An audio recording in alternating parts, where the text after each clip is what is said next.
Hello students, important topic आज हम लोग पढ़ेंगे तुल्यांकी द्रव्यमान।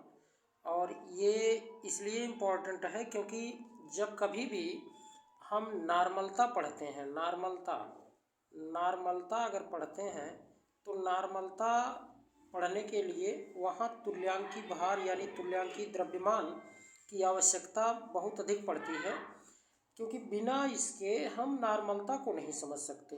इसलिए तुल्यांकी द्रव्यमान पहले पढ़ना जरूरी है। तो आइए देख लेते हैं कि तुल्यांकी द्रव्यमान क्या होता है। देखें तो आप ये बताएंगे कि यह द्रव्यमान यह पदार्थ के द्रव्यमान के अंशों की वह संख्या है जो 1.008 अंश हाइड्रोजन के द्रव्यमान, उसमें कितने रहें 1.008 अंश हाइड्रोजन के द्रव्यमान या 8 अंश ऑक्सीजन के द्रव्यमान, या फिर 8 अंश ऑक्सीजन का द्रव्यमान रहे, या फिर 35.5 अंश क्लोरीन का द्रव्यमान हो। ठीक है, या तो 1.008 अंश हाइड्रोजन का द्रव्यमान या 8 अंश ऑक्सीजन का द्रव्यमान या 35.5 अंश क्लोरीन का द्रव्यमान को विस्थापित कर देती है। इसे तुल्यांकी द्रव्यमान कहा जाता है। अब देखें यहाँ ग्राम इक्विवेलेंट मास की संख्या यानी ग्राम तुल्यांकी द्रव्यमान की संख्या बराबर ग्राम में पदार्थ का द्रव्यमान, और बटे पदार्थ का ग्राम तुल्यांकी द्रव्यमान, ग्राम में पदार्थ का द्रव्यमान बटे पदार्थ का ग्राम में तुल्यांकी द्रव्यमान। देखिए इसको ज़रा समझिए, कैसे एग्जाम्पल से ही समझ सकते हैं हम लोग अच्छे से। जैसे एक किसी तत्व का, किसी अम्ल का किसका निकालना है उसके अकॉर्डिंग। अब यहाँ आपको देखना है, जैसे अगर हमें देखिए यहाँ पर कुछ फार्मूले दिए गए हैं, इनको ज़रा समझिए। ये तुल्यांकी द्रव्यमान इक्विवेलेंट मास के लिए प्रदर्शित सूत्र की सहायता से आप समझ सकते हैं। पहला देखिए, फर्स्ट तत्व, ध्यान दें यहाँ क्या लिखा है, तत्व का तुल्यांकी द्रव्यमान अगर निकालना है तो परमाणविक द्रव्यमान और बटे संयोजकता। जैसे कैल्शियम का अगर हमें तुल्यांकी द्रव्यमान जानना है, तुल्यांकी द्रव्यमान, तो कैसे निकालेंगे। कैल्शियम का आप उसके परमाणु का द्रव्यमान 40 होता है, कैल्शियम का आप जानते हैं परमाणु द्रव्यमान, बटे इसी कैल्शियम का संयोजकता भी आपको पता ही है ना। जैसे 20 इसका कैल्शियम का परमाणु क्रमांक 20 होता है, 20 होता है, तो इसके नज़दीक अक्रिय गैस कौन सा है, आर्गन है, आपको पता है 18 क्रमांक होता है। तो 20 को 18 होने के लिए कितना इलेक्ट्रॉन निकालना पड़ेगा, वही उसकी संयोजकता हो जाएगी। तो यहाँ 2 इलेक्ट्रॉन ये निकालेगा और 18 जैसा हो जाएगा, तो इसलिए संयोजकता 2 हो जाएगी। तो 2 से जब 40 में आप भाग देंगे तो कितना आ जाएगा 20। तो यही 20 जो है ये कैल्शियम का तुल्यांकी द्रव्यमान होगा। ऐसे ही आप किसी और का भी निकाल सकते हैं, कोई तत्व रहे, एल्युमिनियम रहे, एल्युमिनियम का अगर तुल्यांकी द्रव्यमान निकालना है तो सिंपल है, एल्युमिनियम का होता है 27 परमाणु द्रव्यमान और बटे इसकी संयोजकता 3, क्योंकि 13 के नज़दीक 10 है, 3 इलेक्ट्रॉन निकालेगा, तो 3 से डिवाइड करेंगे तो 9 आ जाएगा। कितना आएगा 9। इसी तरीके से आप और भी तत्वों का निकाल सकते हैं। ठीक, आप देख लीजिए ज़रा यहाँ अम्ल का तुल्यांकी द्रव्यमान कैसे निकालते हैं। तो अम्ल का तुल्यांकी द्रव्यमान अगर आपको निकालना हो तो सिंपल है, आप क्या करेंगे, आपको उस अम्ल का आणविक द्रव्यमान याद होना चाहिए और बटे उसकी भास्मिकता या क्षारकता। ये क्या होता है, जितना वह H+ निकाल सकेगा, हाइड्रोजन आयन विस्थापनीय हाइड्रोजन आयनों की संख्या आप कह सकते हैं। जैसे आप समझिएगा, इसको समझिए, इम्पॉर्टेंट है। जैसे अभी एग्जाम्पल अगर हम ले लें HCl का तुल्यांकी द्रव्यमान, तुल्यांकी द्रव्यमान। कैसे निकालेंगे समझिए, आसान है। HCl का एक हाइड्रोजन का तो 1.008 होता है, तो एक मान लीजिए। क्लोरीन का 35.5 है, तो आप 35.5 ही रखिए। ठीक है, 35.5 तो हो गया। यहाँ पूरा टोटल मिला 36.5। 36.5। अब देखिए, अब बटे भास्मिकता इसकी कितनी है। जब ये इसको हम जल में घोलेंगे तो एक H+ अलग हो जाएगा। H+ और Cl- में अलग हो जाता है ना, आपको पता है ये बात। तो इसमें एक से भाग देंगे, एक से, क्योंकि वही भास्मिकता है। जितना हाइड्रोजन आयन अम्ल निकालेगा जल में घोलने पर, तो एक से भाग देंगे तो वही उत्तर आ जाएगा आपका 36.5 ही। ठीक।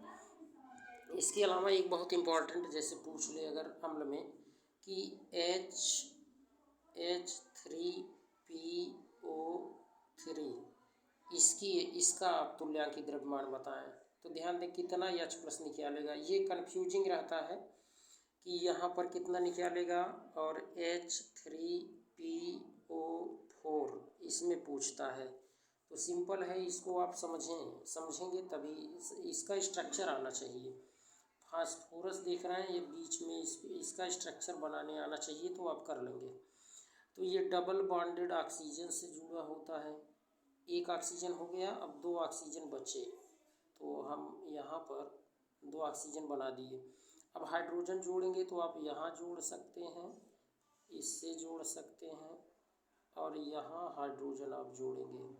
ठीक है, यहाँ तो देखिए वही हाइड्रोजन निकल सकता है, वही हाइड्रोजन यहाँ से रिमूव हो सकता है,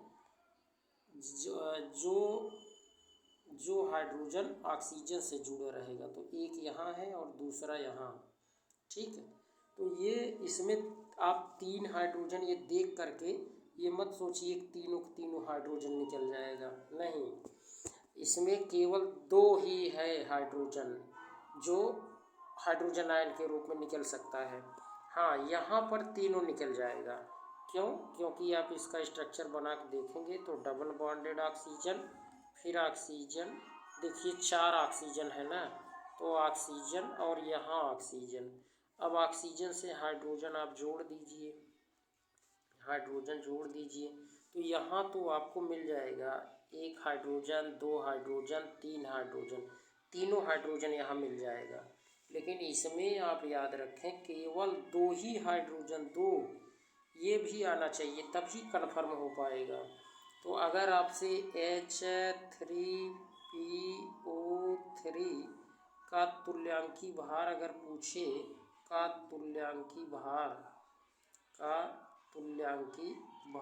तुल्यांकी द्रव्यमान, तो आप इसका भार लिखेंगे।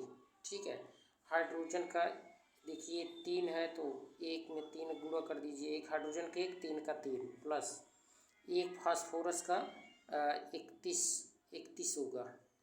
1 ऑक्सीजन का होता है 16 और 16 3 48, पूरा जोड़ी देखिए कितना आ रहा है। तो 3 1 4, 4 और 8 32 का 2, 4 3 7 1 8, 82 आ गया है ना, 82 आ गया इस तरीके से। हाँ 82, अच्छा नहीं 82 नहीं आएगा। 82 क्यों नहीं आएगा, देखिए क्योंकि 3, ये तो 3 ही हो जाएगा गुणा करने पर, तो 3 1 4, 4 और 8 32 का 2, और उसके बाद ये 4 3 7, 7 3 3 हासिल लगाना, तो 7 3 10, 102। 102 में 2 से भाग देना पड़ेगा, कितना? 102 में 2 से भाग देंगे तो 51 आ जाएगा। 102 में 2 से भाग देंगे यहाँ, क्योंकि 2 विस्थापनीय हाइड्रोजन है, तो यहाँ 51 आ जाएगा आंसर। ठीक है, तो इस तरीके से आप इसको समझ सकते हैं कि कितना इसका आंसर होगा। ठीक है, ऐसे ही। और उसके लिए H3PO4 के लिए तो आप जानते ही हैं, उसको कर लेंगे 3 से डिवाइड कर लेंगे। ठीक है, यही यहाँ बताया जा रहा है कि अम्ल की भास्मिकता अम्ल के एक अणु में उपस्थित विस्थापनशील हाइड्रोजन परमाणुओं की संख्या के बराबर होती है। यानी कि जितना विस्थापनीय हाइड्रोजन होगा उसी के बराबर होता है भास्मिकता, यानी H+ आयन जितना निकलेगा। ऐसे ही आप देखें क्षार का तुल्यांकी द्रव्यमान, यहाँ क्षार का तुल्यांकी द्रव्यमान, क्षार का आणविक द्रव्यमान बटे अम्लीयता। क्षार जैसे आप देखते हैं, मान लीजिए अगर आपको दे दिए जाए कि NaOH, ये आपका एक क्षार है NaOH। अब इसका अगर कभी पूछ लिया जाए तुल्यांकी द्रव्यमान क्या होगा, तो इसका आणविक द्रव्यमान Na का जानते हैं 23 होगा, सोडियम का, ऑक्सीजन का 16 होगा और हाइड्रोजन का 1 है। तो 16 1 17, 17 और 23, 17 23 40 हो गया है। ठीक, 40 बटे अब कितना OH ये निकालेगा, वही अम्लीयता का मतलब यहाँ है OH हाइड्रॉक्सिल आयनों की संख्या, तो 1 से भाग देंगे तो यहाँ 40 आ जाएगा। ठीक है, 40। इस तरीके से आप कर सकते हैं। और अगर दिया रहे CaOH, देखें CaOH का होल ट्वाइस, और अब पूछ लिए जाए कि इसका आप तुल्यांकी द्रव्यमान बताइए, तो इसके आणविक द्रव्यमान आप निकालिए। कैल्शियम का तो 20 हो जाएगा और यहाँ 2 ऑक्सीजन है तो 16 दूनी 32 है ना, और 2 हाइड्रोजन है तो 2 है, यहाँ हो जाएगा। अब इसको जोड़ दीजिए, 30 20 50, 50 4 54, 54 हो गया है ना, 54 हो गया यहाँ 54। अब कितना OH निकालेगा, तो यहाँ साफ साफ दिख रहा है ये दोनों OH निकल जाएंगे, तो 2 से भाग दे देंगे तो आपका यहाँ मिल जाएगा कितना, 27 आ जाएगा इसका तुल्यांकी द्रव्यमान। ठीक, इस तरीके से आप इसको निकाल सकते हैं। यही यहाँ बताया है कि क्षार की अम्लीयता क्षार के एक अणु में उपस्थित विस्थापनशील OH- समूह की संख्या के बराबर होता है। यानी कभी भी अगर आपको निकालना है कि अम्लीयता क्या होगी क्षार की, तो उसमें चेक करिए जितना OH वो निकालेगा वही उसकी अम्लीयता होगी।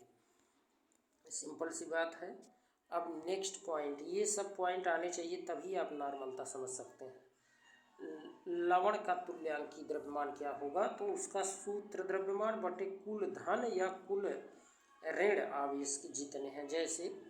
जैसे अगर NaCl ये लवण है, नमक है, इसका तुल्यांकी द्रव्यमान, इसका अगर तुल्यांकी द्रव्यमान पूछ लिया जाए तो कैसे निकालेंगे, आसान है। इसका सूत्र द्रव्यमान, इसका 23 होगा, इसका 35.5, 23 और 35.5 जोड़ेंगे तो 58.5 आ जाएगा। ठीक, और बटे कुल धन या कुल ऋण, कुल धन Na के ऊपर एक ही प्लस है तो 1 से भाग दे दो, या Cl के ऊपर एक ही माइनस है तो 1 से आप भाग दे देते, तो वही उत्तर हो जाएगा 58.5 ही। ठीक, अगर मान लीजिए अगर दे दिए जाए ऐसे Na2SO4, ये भी सोडियम सल्फेट लवण है, इसका अगर तुल्यांकी द्रव्यमान निकालना है तब कैसे निकालेंगे, तो आपको याद रखना है यहाँ पर पूरा इसका सूत्र द्रव्यमान निकालिए। तो 2 Na है, 2 सोडियम है, तो 23 दूनी 46 ऐसे हो गया। ठीक है, सल्फर का तो जानते हो 16 क्रमांक है लेकिन 32 परमाणु द्रव्यमान होता है। एक ऑक्सीजन का परमाणु क्रमांक 8 है लेकिन परमाणु द्रव्यमान 16 है, और 4 हैं तो 16 चौक 64 हो जाएगा। अब जोड़ दीजिए इनको, 6 2 8, 8 4 12, 12 का 2, और 6 3 9, 9 4 13, 13 1 14, 142, और बटे कुल धनायन, कुल धन या कुल ऋण, कुल धन कितने हैं, कुल धन आप देखेंगे तो 2 है, और अगर ऋण देखना है तो सल्फेट पर 2 माइनस होता है तो 2 से भाग देंगे। ठीक है, और 2 से भाग देंगे तो 2 7 14 और 2 के यानी 71 आ गया, 71 इसका इस लवण का Na2SO4 का सोडियम सल्फेट का ये तुल्यांकी द्रव्यमान आ गया। ऐसे ही कभी कभी पूछता है आयन का, जैसे दे देगा PO4 3-, इसका तुल्यांकी द्रव्यमान आप बताइए। इसका आप वही आयन का पूरे जितना आयन दिया गया है उसका सूत्र द्रव्यमान। एक फास्फोरस का 31 है, पता ही है। ऑक्सीजन का एक ऑक्सीजन 16 4 है, 16 चौका 64। अब पूरा इसको जोड़िए, देखिए 4 1 5 और 6 3 9, है ना। इस तरीके से हो गया। तो 4 1 5 हो गया और 6 3 9, 95। 95 में 3 से भाग देना है। कितने से? 3 से। अब 3 से भाग दे दीजिए, जो आ जाएगा वही उत्तर हो जाएगा, है ना। तो 9 तो ऐसे कट गया, फिर आपका 20.6, ठीक है। इस तरीके से आता ही रहेगा। तो 6 7 लिख सकते हैं, 6 6 6 6 आता है तो ये लिख देंगे। तो ऐसे ही आप निकाल सकते हैं, आसान है। अब हम लोग देख लेते हैं ये नेक्स्ट पॉइंट, अपचायक का तुल्यांकी द्रव्यमान। अपचायक, कोई भी अपचायक अगर है, अपचायक किसे कहते हैं? जिस पदार्थ, जैसे कोई अगर अभिक्रिया हो रही है, जिस पदार्थ का ऑक्सीकरण अगर हो रहा है तो उसको हम अपचायक कहेंगे, और जिसका अपचयन होगा उसको ऑक्सीकारक। तो अपचायक कहने का मतलब जिसका ऑक्सीकरण हो रहा है। क्या हो रहा है? ऑक्सीकरण। जिसका ऑक्सीकरण होगा वही कहलाएगा अपचायक। उसका तुल्यांकी द्रव्यमान निकालना है तो सूत्र द्रव्यमान और बटे प्रति अणु 6 इलेक्ट्रॉनों की संख्या, मतलब 6 मतलब जितना इलेक्ट्रॉन निकल रहा है, या फिर ऑक्सीकरण संख्या में कुल परिवर्तन कितना हुआ वो हम करेंगे, ठीक है। इस तरीके से जैसे एक एग्जाम्पल लेकर देखते हैं। अगर जैसे यहाँ दिया है सोडियम, और यहाँ क्रिया हो जाए किसके साथ? क्लोरीन से, और बना ले सोडियम क्लोराइड, ठीक है। सोडियम क्लोराइड, 2 क्लोरीन बराबर कर दीजिए, सोडियम भी 2 हो गया। अब इसमें आप पहले तो ये पकड़िए कि ऑक्सीकरण किसका हो रहा है। सोडियम से इस सोडियम में अगर आप ध्यान से देखें, यहाँ 0 चार्ज है, यहाँ +1 हो गया। अगर अलग अलग करेंगे Cl- को, Cl- अलग हो जाएगा, है ना, एक माइनस अलग हो गया। तो अब यहाँ जब आवेश किसी के बढ़े तो वहीं पर ऑक्सीकरण होता है, वहीं क्या होता है? ऑक्सीकरण। ये ऑक्सीकरण हो रहा है, और किस पदार्थ का हो रहा है? सोडियम का। जिस पदार्थ का ऑक्सीकरण होगा वही अपचायक होगा, वही क्या होगा? अपचायक, ठीक है, अपचायक। अब इसी का द्रव्यमान रखिए और प्रति अणु 6 इलेक्ट्रॉनों की संख्या, मतलब एक सोडियम में कितना इलेक्ट्रॉन निकल रहा है? एक सोडियम से एक, तो 2 सोडियम है 2, ठीक है। 23/2 आप कर देंगे, 23। यहाँ पर कितने हैं? देखिए, एक का 23 है, 2 है यहाँ, तो 23 दूनी 46 है, आप लिख दीजिए यहाँ 46, क्योंकि 2 है ना। 46 और बटे क्या करेंगे? बटे प्रति अणु कहिए चाहे परमाणु कहिए। तो एक सोडियम से एक इलेक्ट्रॉन निकलता है, तो 2 सोडियम है, तो ये प्रति 6 इलेक्ट्रॉनों की संख्या या ऑक्सीकरण संख्या में कुल परिवर्तन। कुल कह रहा है, ध्यान दें। 1 से 0 से 1 बढ़ा, ये भी कह सकते हैं। तो 2 यहाँ है, तो 2 से आप भाग देंगे, ठीक है, 2 से। तो 46 में 2 से भाग देंगे, 23 आ जाएगा। वैसे भी सोडियम का तुल्यांकी द्रव्यमान 23 आता है। आप परमाणु द्रव्यमान बटे जब संयोजकता से करते हैं तो 23 उत्तर आ जाएगा, ठीक है, इस तरीके से। तो ऐसे बहुत सी विधियां हैं, जैसे तुल्यांकी द्रव्यमान के निर्धारण की विधियां हैं। तो हाइड्रोजन विस्थापनीय विधि द्वारा आप निकाल सकते हैं धातु का तुल्यांकी द्रव्यमान। धातु का तुल्यांकी द्रव्यमान अगर निकालना है, धातु का द्रव्यमान बटे विस्थापित हाइड्रोजन अणु का द्रव्यमान गुणे 1.008, ठीक है। इस तरीके से ये कुछ फार्मूले हैं, इनका आप यूज कर सकते हैं। धातु का तुल्यांकी द्रव्यमान धातु का द्रव्यमान बटे हाइड्रोजन का एसटीपी पर आयतन गुणे 11,200। ठीक है, ऐसे ये विधियां हैं। ऑक्साइड निर्माण विधि अगर आपको देखना है तो ऑक्साइड अगर निर्माण हो रहा है तो तत्व का तुल्यांकित द्रव्यमान पूछ ले तो धातु का द्रव्यमान बटे ऑक्सीजन का द्रव्यमान गुणे 8 कर दीजिए।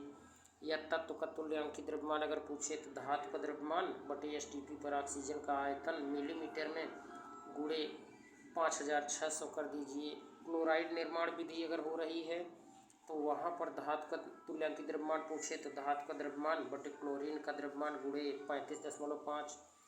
और भी है धातु का तुल्यांकित द्रव्यमान, धातु का द्रव्यमान एसटीपी पर क्लोरीन का मिलीलीटर में आयतन और गुणे 11,200। उदासीनीकरण विधि अगर है, अम्ल या क्षार का तुल्यांकित द्रव्यमान पूछे तब वहाँ पर आप क्या करेंगे, ग्राम में अम्ल या क्षार का द्रव्यमान ग्राम में और बटे अम्ल या क्षार का आयतन और गुणे अम्ल या क्षार की नॉर्मलता। ठीक है, इस तरीके से यहाँ पूर्व आप देख सकते हैं V क्या है, N क्या है, W क्या है। ठीक, तो इस तरीके से आप तुल्यांकित द्रव्यमान को अच्छे तरीके से समझ गए होंगे। और यहाँ पर और भी विधियाँ हैं, देखें बहुत महत्वपूर्ण है ये फार्मूला।